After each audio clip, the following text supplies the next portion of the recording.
heavy hitters. Andrik in the building. We got Leo. We got Big Boss. Andrik, a very fun player to watch. Obviously, when you see someone lock in the Falcon and they're nice with it, you know you're in for a ride. Yeah, and also, the great stuff about it, too, is that Andrik has gone against so many Steves at this point, especially Chase's Steve. This is not the first time that they've collided. So we'll have to see what the adaptation is. I'm expecting Chase to do the same thing that they've been doing in the previous bracket, where they just keep switching back and forth from Steve Paolo, kind of like what the shades of what oh my goodness, I can't even get the words out. Look at this, just insane setup and no air dodge, so just being able to get completely walled out, but barely makes it back. Still able to attack on a bunch of damage. Does get back on stage, but Chase always having the tax, bringing in the damage, 49%. Now Andrik finally able to get back down to the ground and play neutral, but man, look at how much damage he took. Chase playing a phenomenal advantage state there, setting up the block off stage and then doing the down tilt reverse. So strong, and I love how Chase incorporating that into the game plan here. There's the down throw, gonna get a nice conversion, tries to get the landing with the dash attack here. Yeah, trying to get so much off it. No spike, so thankfully for Andrik, really on point with the DI and SDI, and I love the little fake out from Chase, expecting to see an air dodge, but Andrik not falling for that one just yet. But a huge lead already formed, and Diamond's ready, even if you do take the stock, or you let Chase being able to kind of get in a place where they feel safe enough to go for it. And Andrik just into huge amounts of trouble. We need a finisher. Yep. Well, you ask and you shall receive. That Nair 1 combo starter is everything you need as Falcon, trying to run in to Chase to avoid the Diamond craft here, but Chase still able to get it off. Goes for the uppie. Gets the back air punish here. And yeah, that Nair 1 combo starter into falling up air. And then, of course, the platform extension as well. Going to be really important here for Falcon. Of course, Chase going to mine it up, get as much resources as possible. Andrik going to have that back air, the down air, to go ahead and damage these blocks as much as possible. But the thing is, when you take Steve to PS2, you know, usually stocks 2 and 3, you're going to have to deal with a lot of stone and a lot of iron, right? And these blocks are just going to have a lot of health, so you're just going to have to bring out your harder hitting moves or just hit the blocks twice. Ooh, and that was a little creative, knowing like that the shield was going to be up. Nice little command grab, the Falcon dive, and Andrik just trying to find some way to do it. But Chase just been getting so many of these reversal situations where they just kind of get the swing in, and I'm kind of scared now as Andrik trying to find some way to do it, but these back airs are finding their mark. But keep in mind, the resources are a bit low on the block ends. Plenty of iron, though. And the gold is still online, so we are going to have the empowered minecart here. No anvil. Chase just going to save the iron for the minecart here. Going off stage, going back. Nice. And there's the dash attack on reaction. Great stuff from Chase. Just went ahead, mined one resource, stood by roll, waited for it, right? If you get the roll, you can go for up tilt or just rising back air. There's, I mean, many options Chase can go, or even just up smash would have took the stock, right? Or the normal get up into the dash attack is going to have quite a bit of activity, and Chase getting that initial hitbox as well, which is going to get the KO. It's creative mode, and actually I'm hearing the lock-in, so we're not doing the usual thing where Chase was experimenting of doing what Proto, being able to kind of shift back from Lucina into Min Min, instead opting to stay for it. And honestly, I don't blame him. It's just like this perfect result that you're able to get. It just went all in your favor and all in your way. We'll see what Andrik can do in the adjustment ends, because we've seen this player perform some insane comebacks, reverse 3-0s, and miracles. Oh, yeah. I mean, Andrik, you give Andrik the right openings, and this player can really showcase what Falcon is capable of. The offense on this character is absolutely insane. But can you take on the new generation of Smash in terms of characters? Steve is quite the menace, is very powerful, is able to bring in building terrain into the mix, right? So Falcon going to have to navigate through all these different projectiles, and we'll see what kind of tech Andrik has. I love some of these creative openers we have here, and even getting pretty aggressive with the up special as well. Yeah, it's like the Elite Smash. You just do that online. You're like, oh, they probably won't buffer an air dodge. I'll get a free uppie, and great. Wow, the call out to just go for it, and I love the up special pressure. It's just such a ridiculous good grab box, and if you get it off stage, especially on Town and City, which is why I think it was selected, it should eliminate these stocks real fast, but at the same time, you have to be so careful of what Steve can do, especially with a back air or a forward smash. Yeah, now we're watching Chase have a lot less resources, so whenever you take Steve to Smashville or Town and City, it's going to be a lot more wood, a lot more dirt. And I think as someone like Falcon, where you don't really want to be back airing iron or stone blocks multiple times to get through, you kind of want to just be able to throw out one hitbox, get rid of that wall, and play that mix-up game. But it is Chase still going to be in the advantage here. Couple iron on deck, but the diamond is ready for the second stock. It is ready, and the platforms are available as well. It's going to make it way harder to get the push off, and can't get the back air timing like Chase did, and the few up airs trying to swing it out there. Falcon dive, real good option, but you get so much drift afterwards, it's really hard to kind of chase it down even if they do miss it. Ooh, okay, but there is the Falcon kick coming on through, and you really got to have these gap closers. Wow, first up smash. Usually up smash is a move we see a lot more from Falcon. Maybe not going to be as strong against Steve because you can use it more as an anti-approach option, but generally you're the one trying to interact with Steve's block and get to Steve, right? So great up smash coming out from Andrik here. Okay, just going to go right to the ledge. Jeez. And now the pressure is just kind of continuing on. The platforms are gone, and Andrik just kind of jumping around trying to find some kind of opening, but Chase setting it up with the terrain, gets a few blocks down, but it's just opting to just keep mashing that back because, yeah, if you're Andrik, you're going to be in a heaps amount of trouble, but defensive wall set up. You have to be so patient when playing against Steve.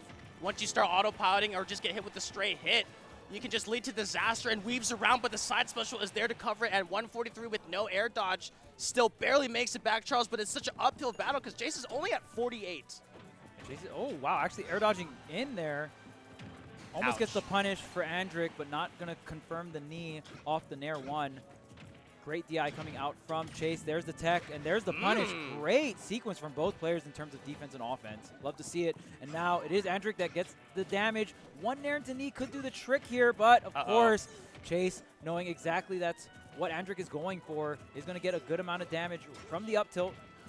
Great combo starter here from Steve.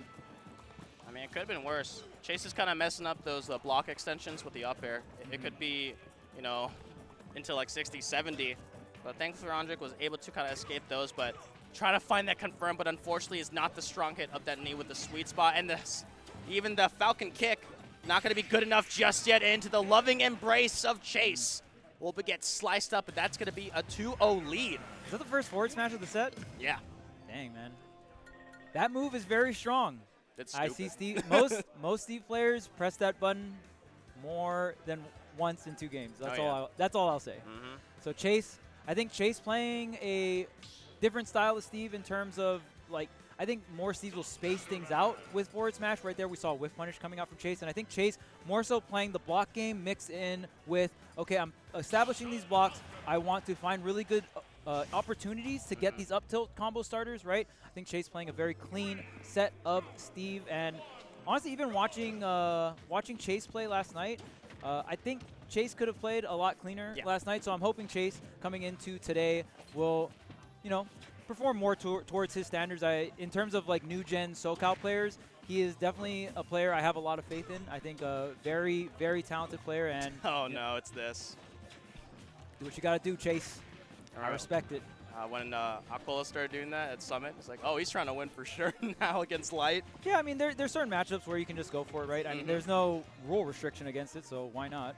And, I mean, especially against some of these rushdown characters, you know, even a character like Fox or something like that, there's just some characters that can't really go down there and do much. And especially if you have a bad recovery like Falcon, the risk-reward's not that great, right? You don't want to just run off and go for a back air because Falcon can just get reversaled in that situation, just lose a sock. So in those situations, Steve can kind of sit back, get the resources Steve needs. Once you hit gold, that's going to be a really big milestone because you get the empowered minecart, right? So even you don't necessarily have to time a character out, but if you can get to these certain resource checkpoints or milestones, right, that's the main thing. And then you can go back to playing Smash. That's going to be a punish. No kill just yet. You got to be careful of this anvil. Faints it out, and nice timer on that need. What is this, the first lead that Andrik's had? And can't get the pushback, unfortunately, so has to deal with the diamonds. But with the lead, at least, Chase will use this time to kind of get all out of those resources. Yeah, I think Andrik got a Nair 1, falling up air, knee confirmed. In the first game, that was the only knee that we saw previously. This time able to connect the knee on the neutral tech here.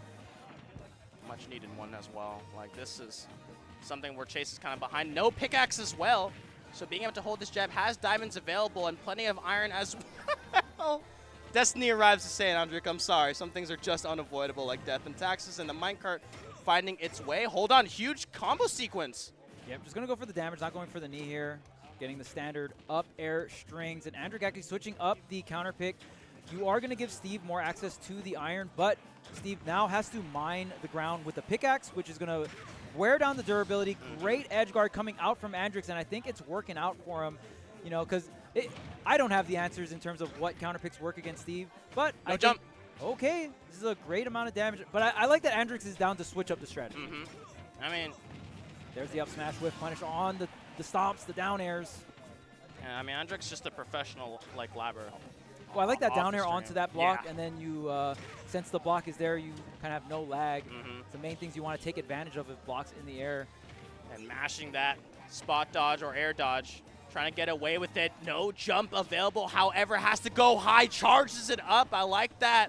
A forward smash finally visible, and great stuff, Andrik's end to avoid it out there. That should be a nice knee. Andrik's been labbing that one 24/7 and lands it. Will not go quietly into the night, Charles. It's 2-1.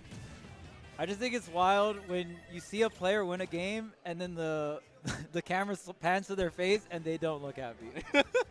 Oh, man, that's funny. But Andrik's doing an incredible job there, is able to get the stomp, gets the reverse knee. You could combo into the knee, but Andrik making sure, hey, I got to be facing the right way. I got to send Steve off to the right there. And it was looking pretty dicey at that last moment. I mean, Chase was doing an incredible job of making the comeback here.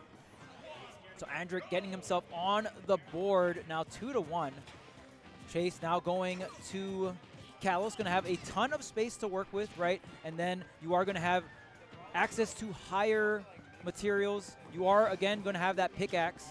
So you are burning the durability, but you're going to have a lot of access to stone and iron. Yeah, that was like the silver lining for Andrik. It's just like, at least you'll be able to use the pick, which is why I remember they brought it up. I think maybe you saw it earlier about Final Destination. You know, it's very popular because of the shovel. Right. People are trying to introduce the shovel clause, where you actually are, you have to use the Omega version, because then it won't be able to use a great tech timer, but you took so much damage off it. Great adjustments on both ends and trying to utilize that side special, the Raptor boost. And my goodness, just boxing out, but in the air-to-air, I just think Chase is always going to come out on top.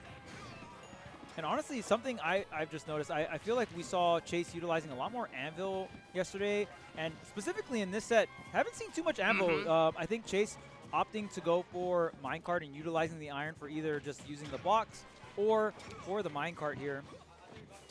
Oh, there's a stomp, but of course, Kalos and, yeah, just Chase utilizing this counter pick to the fullest. You are going to have that wall drop, so even if any player is able to get the spike, it's not going to be able to do too much if you're able to DI in, get the tech. Yeah, and the perfect time to use the Anvil. We talked about not seeing it earlier, breaks it out, but an excellent confirm off of that hit.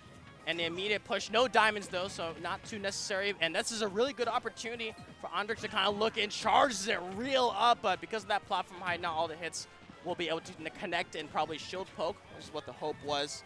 And the side special utilized once more, trying to land that grab just on point and just easily finish it off, saying, I want that damage, and cuts off the recovery, air dodge burn, barely makes it back. I thought we were going to see a forward smash on reaction if Falcon goes for the up B that high and that far away. You can't snap on the way up. Chase not going to get the optimal punish there, but still an incredible string, gets a ton of damage.